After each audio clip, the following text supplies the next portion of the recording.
அனைவருக்கும் வணக்கம். இந்த பதிவில் நம்ம பார்க்க போகிறது ஃபேக்ட்ரிஸ் ஆக்ட் 1948. இங்கே list of Indian safety laws கொடுத்துருக்காங்க.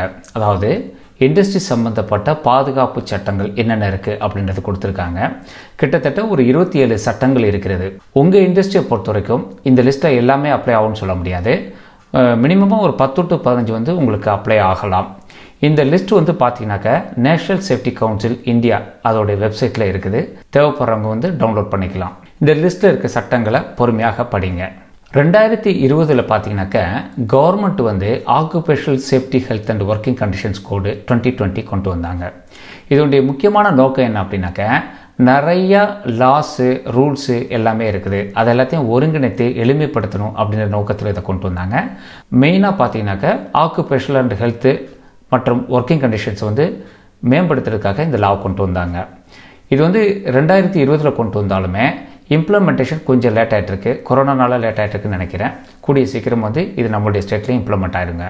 ஃபேக்ட்ரிஸ் ஆக்ட் 1948 எதுக்காக கொண்டு வந்தாங்க அப்படின்னாக்கா, இண்டஸ்ட்ரீஸில் ஒர்க்கிங் கண்டிஷன்ஸ்லாம் ரெகுலேட் பண்ணுறதுக்காக, அப்புறம் ஹெல்த் அண்ட் சேஃப்டி வெல்ஃபேரை ரெகுலேட் பண்ணுறதுக்காக, அப்புறம் பார்த்தீங்கன்னா annual leave, special provisions, young persons, woman சம்மந்தப்பட்ட ஸ்பெஷல் ப்ரொவிஷன்ஸை ரெகுலேட் பண்ணுறதுக்காக இதை கொண்டு வந்தாங்க.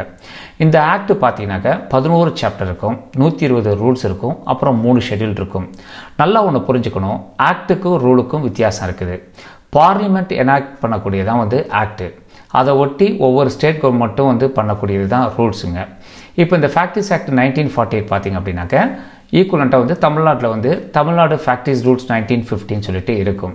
என்ன சார் வித்தியாசம் அப்படின்னு பார்த்தீங்கன்னாக்கா, ஃபேக்ட்ரிஸ் ஆக்டில் மேலோட்டமாக விஷயம் சொல்லியிருப்பாங்க.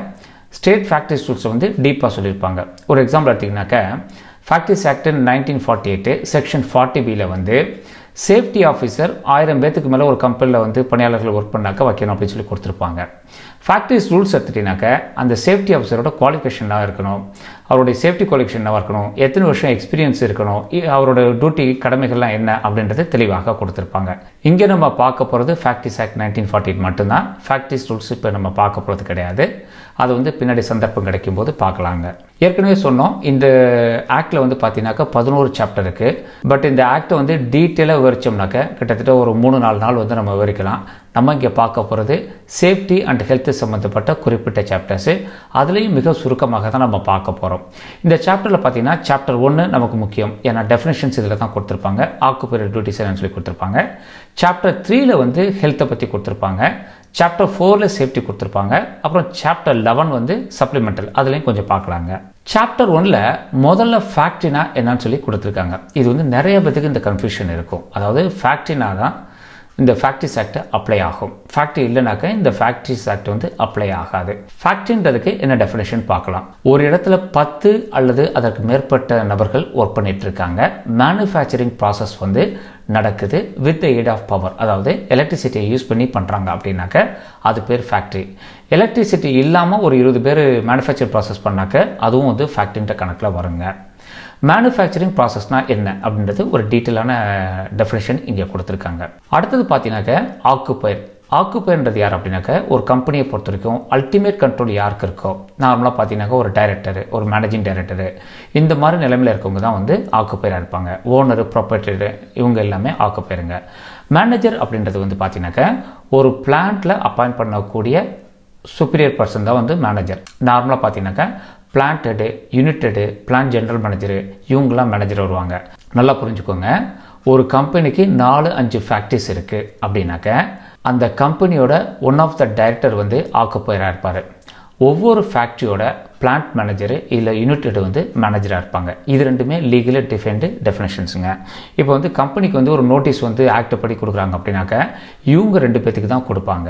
இந்த மேனுஃபேக்சரிங் ப்ராசஸ் 2ஆக பிரிப்பாங்க. ஒன்று ஹசார்டஸ் ப்ராசஸ்ஸு, ரெண்டாவது நான் ஹசார்டஸ் ப்ராசஸ்ஸு. சார் என்ன சார் வித்தியாசம் அப்படின்னு பார்த்தீங்கன்னாக்கா, ஹசார்டஸ் ப்ராசஸ்க்கு கண்டிஷன்ஸ் நிறையா இருக்கும். அதுக்கு நம்ம கம்ப்ளை பண்ண வேண்டியது நிறையா இருக்கும். ஒரு எக்ஸாம்பிள் பார்த்தீங்க அப்படின்னாக்கா 1000 பேத்துக்கு மேலே ஒரு நான் ஹசார்டஸ் இண்டஸ்ட்ரியில் ஒர்க் பண்ணுறாங்க அப்படின்னாக்கா ஒரு சேஃப்டி ஆஃபீஸர் வைக்கணும். இது ஒரு சட்ட ரீதியான தேவை. ஹசார்டஸ் ப்ராசஸ் உள்ள கம்பெனின்னு பார்த்தீங்க அப்படின்னாக்கா ஈவன் 15 பேர் இருந்தால் கூட ஸ்டேட் கவர்மெண்ட் சொன்னாக்கா வச்சாகணுங்க. இதுதான் வித்தியாசம். அதே மாதிரி ஈவன் பார்த்தீங்கன்னாக்கா ஃபஸ்ட் எய்ட் பாக்ஸ் வைக்கிறது கூட, மெட்டீரியல் வைக்கிறது கூட மாறுபடுங்க. இந்த ஹசார்டஸ் ப்ராசஸ் என்ன அப்படின்னு பார்த்தீங்கன்னாக்கா ஷெட்யூல் 1 உள்ள வந்து கொடுத்துருக்காங்க. கிட்டத்தட்ட ஒரு 29 இண்டஸ்ட்ரீஸ் கொடுத்துருக்காங்க. இந்த இண்டஸ்ட்ரீஸில் வந்து நீங்கள் ஃபாலோ ஆகுறீங்க அப்படின்னாக்க ஹசாரஸ் ப்ராசஸ்ன்னு சொல்லிட்டு அர்த்தங்க. இந்த சாப்டர் 2 ஜென்ரலாக நம்ம பார்க்க போகிறது கிடையாது. இது வந்து இந்த ஆக்டை வந்து இம்ப்ளிமெண்ட் பண்ணக்கூடிய இன்ஸ்பெக்டிங் ஸ்டாஃப் அவங்கள பற்றி கொடுத்துருப்பாங்க. நார்மலாக பார்த்தீங்கன்னாக்கா முன்னாடி வந்து இன்ஸ்பெக்டர் ஆஃப் ஃபேக்ட்ரிஸ்னு இருந்தாங்க. தலைமை அதிகாரி பார்த்தீங்கன்னாக்கா சீஃப் இன்ஸ்பெக்டர் ஆஃப் ஃபேக்ட்ரிஸ்னு இருப்பாங்க. இப்போ நிறையா ஸ்டேட்டில் பார்த்தீங்கன்னா இந்த டேர்ம் வந்து மாற்றிட்டாங்க. அதாவது directorate of industrial safety and health அப்படின்னு சொல்லி மாற்றிட்டு இப்போ வந்து பார்த்தீங்கன்னாக்கா தலைமை அதிகாரி வந்து பார்த்தீங்கன்னா director of industrial safety and health அப்படின்னு சொல்லிட்டு இருக்கும். ஒவ்வொரு டிஸ்ட்ரிக்ட்லேயும் வந்து இதை அமல்படுத்தக்கூடிய அரசு அதிகாரிகள் இருப்பாங்க. இந்த சாப்டரில் பார்த்தீங்கன்னாக்கா 7A இதுதான் முக்கியம். அதாவது பார்த்தீங்கன்னாக்கா ஜென்ரல் டியூட்டிஸ் ஆஃப் த ஆக்குப்பயர். ஒவ்வொரு கம்பெனிலையும் இருக்கக்கூடிய ஆக்குப்பயர் வந்து ரீசனபிளி ப்ராக்டிகபிள், அதாவது எந்த அளவுக்கு முடியுமோ அந்த அளவுக்கு வந்து இதை அமல்படுத்தி ஆகணும். ஒர்க்கரோட ஹெல்த் அண்ட் சேஃப்டி வெல்ஃபேரை வந்து அவங்க ஃபேக்ட்ரியில் ஒர்க் பண்ணும்போது அமல்படுத்தி ஆகணும். நிறைய பேர் நினச்சிட்டு இருப்பாங்க சேஃப்டி அப்படின்றது வந்து சேஃப்டி ஆஃபீஸரோட ரெஸ்பான்சிபிலிட்டின்னு சொல்லிட்டு. இங்கே சட்டத்தில் வந்து தெளிவாக கொடுத்துருக்காங்க, அந்த கம்பெனியோட ஆக்குப்பயருக்கு தான் முழுமையான பொறுப்பு இருக்குது அப்படின்னு சொல்லிட்டு. அடுத்து பார்த்தீங்கன்னா சாப்டர் 3ல் வந்து ஹெல்த்து கொடுத்துருப்பாங்க. இதில் வந்து பார்த்தீங்கன்னாக்கா க்ளீனினஸ்ஸு, வேஸ்ட் அப்படின்னு நீங்கள் டிஸ்போஸ் பண்ணணும், எவ்வளோ வென்டிலேஷன் இருக்கணும், எவ்வளோ டெம்பரேச்சர் இருக்கணும், டஸ்ட்டு ஃபியூம்ஸ்லாம் வந்து இருந்துச்சுன்னா என்ன பண்ணணும், நீங்கள் ஏசி எப்படி கொடுக்கணும், ஒரு இடத்துல வந்து எத்தனை பேர் ஒர்க் பண்ணலாம், லைட்டிங் எப்படி இருக்கும், இதெல்லாம் வந்து கொடுத்துருப்பாங்க. ஒரே ஒரு சின்ன எக்ஸாம்பிள் பார்த்தீங்க அப்படின்னாக்கா ட்ரிங்கிங் வாட்டர் அப்படின்னாக்கா 250 ஒர்க்கர்ஸ்க்கு மேலே இருந்தாக்கா அப்படின்னாக்கா கூல் ட்ரிங்கிங் வாட்டர் அது வந்து கொடுத்தாகணுங்க.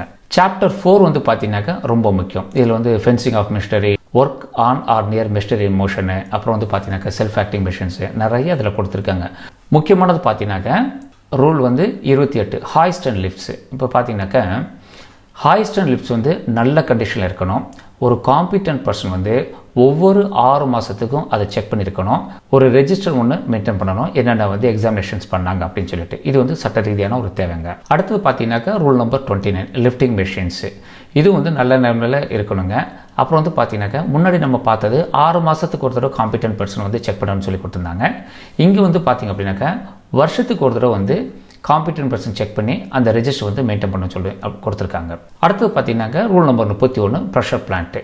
அதாவது வந்து பார்த்தீங்கன்னாக்கா any plant or machinery operated at a pressure above atmospheric pressure. இப்போ பார்த்தீங்கன்னாக்கா பாய்லர் அப்படின்னு இருந்துச்சுன்னா பாய்லர் ஆக்டில் வந்துடும். பாய்லர் இல்லாத மற்ற சின்ன சின்ன பாய்லர்ஸ் இருக்கலாம். இப்போ வந்து கேன்டீனில் யூஸ் பண்ணுறாங்க ஒரு பாய்லரு, இல்லை வந்து வெசல்ஸ் வந்து யூஸ் பண்ணலாம், ப்ரெஷரில் இருக்கலாம். இதெல்லாமே வந்து ப்ரெஷர் பிளான்ட்டு கணக்கில் வந்துடுங்க. இதையும் வந்து செக் பண்ணி ஆகணுங்க. அடுத்து பார்த்தீங்கன்னாக்கா நிறைய இதில் கொடுத்துருக்காங்க. ப்ரொடக்ஷன் ஆஃப் ஃபயர்ஸ்லேருந்து precautions against dangerous fumes and gases, இதெல்லாம் வந்து நம்ம டீட்டெயிலாக பார்க்க போகிறதில்ல. ஆக்ட் புக்கை பார்த்தீங்கன்னாக்கா உங்களுக்கே புரியுங்க. இந்த சாப்டர் 4ல் அடுத்து நம்ம பார்க்க போகிறது 40B, மிக முக்கியமானது சேஃப்டி ஆஃபீஸர்ஸ். இங்கே என்ன கொடுத்துருக்காங்க அப்படின்னாக்கா ஒரு கம்பெனியில் வந்து 1000 பேர்த்துக்கு மேலே ஒர்க் பண்ணாக்க ஒரு சேஃப்டி ஆஃபீஸர் அப்பாயிண்ட் பண்ணணும். இது வந்து ஆர்டினரி கம்பெனி அப்படின்னாக்கா நான் ஹசாரஸ் இண்டஸ்ட்ரிங்க. ரெண்டாவது பார்த்தீங்க அப்படின்னாக்கா ஸ்டேட் கவர்மெண்ட் ஒப்பீனியனில் வந்து மேனுஃபேக்சரிங் ப்ராசஸ் வந்து அந்த கம்பெனியில் நடக்கக்கூடிய மேனுஃபேக்சரிங் ப்ராசஸோ இல்லை ஆப்ரேஷனோ வந்து ஒர்க் பண்ணுறவங்களுக்கு ரொம்ப டேஞ்சராக இருக்குது, ஒரு சேஃப்டி ஆஃபீஸர் வைக்கணும்னு ஸ்டேட் கவர்மெண்ட் வந்து ஃபீல் பண்ணாக்க டெஃபினட்டாக அவங்க வந்து கம்பெனி வந்து வைக்க சொல்லலாங்க.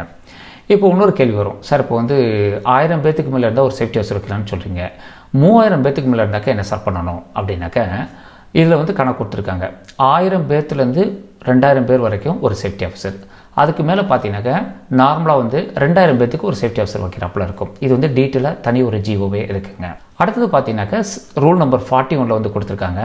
ஸ்டேட் கவர்மெண்ட் நினச்சாக்க அடிஷ்னல் ப்ரிகாஷன்ஸ் வந்து அவங்க இம்போஸ் பண்ணலாம். அங்கே ஒர்க் பண்ணுறவங்களோட சேஃப்டியை உறுதி பண்ணுறதுக்காக என்ன தேவையோ கண்டிப்பாக அவங்க பண்ண முடியும், அவங்களுக்கு அந்த அதிகாரம் இருக்குது அப்படின்றத அந்த 41 ரூல் சொல்கிறாங்க. சாப்டர் 9 எடுத்துட்டிங்க அப்படின்னாக்கா ஸ்பெஷல் ப்ரொவிஷன்ஸ் 87 வந்து டேஞ்சரஸ் ஆப்ரேஷன்ஸ் கொடுத்துருக்காங்க. அதாவது பார்த்தீங்கன்னாக்கா ஏற்கனவே ஹசாரஸ் ப்ராசஸ் நம்ம பார்த்தோம். அந்த ஹசாரஸ் ப்ராசஸ் இல்லாமல் சில ஸ்டேட்ஸில் வந்து தனிப்பட்ட சில ஆப்ரேஷன்ஸ் வந்து நடக்கலாம். அது வந்து அங்கே ஒர்க் பண்ணுறவங்களுக்கு வந்து டேஞ்சராக இருக்கலாம் அப்படின்னு ஸ்டேட் கவர்மெண்ட் ஃபீல் பண்ணாக்க அவங்க வந்து டேஞ்சரஸ் ஆப்ரேஷன் சொல்லிட்டு நோட்டிஃபிகேஷன் கொடுப்பாங்க. இதெல்லாம் பார்த்தீங்கன்னாக்கா சில டேனரிஸு கெமிக்கல் ஒர்க்ஸ் இருந்துச்சுன்னா என்னென்ன நீங்கள் பண்ணணும், இல்லை ஹைனாஸ் ப்ரொடியூசிங் இண்டஸ்ட்ரி இருந்தாக்க என்னென்ன பண்ணணும், இதெல்லாம் வந்து நிறையா வந்து ஸ்டேட் கவர்மெண்ட் கொடுத்துருக்காங்க. ஒவ்வொரு ஸ்டேட்லையும் அந்தந்த கவர்மெண்ட்டு அங்கே நடக்கக்கூடிய வேலைக்கு தகுந்தாப்பில் இந்த டேஞ்சரஸ் ஆப்ரேஷன்ஸ் வந்து நோட்டிஃபை பண்ணுவாங்க சார். இந்த சாப்டர் 11 பார்த்தீங்க அப்படின்னாக்கா சப்ளிமெண்டல். இதில் ஒன்றே ஒன்று முக்கியம், நிறைய பேர் நம்ம நினச்சிட்டு இருக்கோம் ஒரு கம்பெனியில் வந்து பாதுகாப்பு உறுதி செய்கிறதுக்கு ஆக்குப்பயருக்கு வந்து பொறுப்பு இருக்குது, சேஃப்டி ஆஃபீஸருக்கு பொறுப்பு இருக்குதுன்னு சொல்லிட்டு. இந்த சாப்டர் 11 ரூல் 1 டேபிள் 1 வந்து என்ன கொடுத்துருக்காங்க அப்படின்னாக்கா ஆப்ளிகேஷன் ஆஃப் ஒர்க்கர்ஸ். கம்பெனியில் வேலை பார்க்கக்கூடிய ஒர்க்கர் வந்து உள்நோக்கத்தோடையோ இல்லை தவறான நோக்கத்தோடையோ சேஃப்டிக்காக கொடுத்துருக்க எந்த வித பாதுகாப்பு சாதனங்களையும் ரிமூவ் பண்ணக்கூடாது, மிஸ்யூஸ் பண்ணக்கூடாது. ஸோ இந்த ரூல் ப்ராப்ளம் பார்த்தீங்க அப்படின்னாக்க ஒர்க்கர்ஸ்க்கும் வந்து சேஃப்டி சம்மந்தப்பட்ட பொறுப்பு இருக்குன்றது நமக்கு தெளிவாக புரியும். இந்த ஃபர்ஸ்ட் ஷெடியூலில் பார்த்தீங்கன்னாக்க list of industries involving hazardous process ஏற்கனவே நம்ம பார்த்தோம். கிட்டத்தட்ட ஒரு 29 இண்டஸ்ட்ரியோட லிஸ்ட் வந்து இங்கே கொடுத்துருக்காங்க. ஷெடியூல் 2 எடுத்திங்கனாக்க permissible levels of certain chemical substances in work environment. அதாவது என்னென்னா இந்த செகண்ட் ஷெடியூலில் பார்த்தீங்க அப்படின்னாக்க நம்ம பிளான்ட்டில் யூஸ் பண்ணக்கூடிய வேரியஸ் கெமிக்கல்ஸு அதோடைய லிஸ்ட்டு கொடுத்து அதோடைய டைம் வெயிட்டட் ஆவரேஜ் ஸ்டெல்லுன்னு சொல்லக்கூடிய ஷார்ட் டேர்ம் எக்ஸ்போஷர் லிமிட்டு இந்த அளவுக்கு தான் இருக்கணும் அப்படின்னு சொல்லிட்டு வரையறுத்து கொடுத்துருக்காங்க.